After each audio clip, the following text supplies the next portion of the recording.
আব্বার নাম আপনি জানেন নাকি? আমার আব্বা হলো শেরে খোদা। দুনিয়ার সব কাফির মুশরিকদের জন্য আল্লাহ আমার আব্বারে বাঘ বানিয়ে পাঠিয়েছে।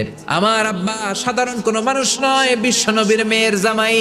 আল্লাহু আকবার। বিশ্বনবী বললেন, তাই তো, আসলে তো তোমার আব্বা বেশি দামি। আবার হোসেন প্রশ্ন করলেন, নানা বলেন তো আপনার আম্মার নাম কি? বিশ্বনবী বললেন, আমার মায়ের নাম আমিনা। হোসেন বলল, নানা জি, আপনার মায়ের নাম যদি আমিনা হয়, জেনে রাখেন আমার মায়ের নাম হলো ফাতিমা। জান্নাতে সর্বপ্রথম যেই মহিলাটা ঢুকবেন, ওই মহিলাটা হলো আমার আম্মা জান ফাতিমা।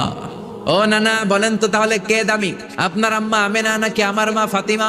বিশ্বনবী আর কোনো কথা বলে না। হোসাইন একের পর এক প্রশ্ন বানে নানাকে জর্জরিত করছে। নানা এবার বলেন তো আপনার নানির নাম কি?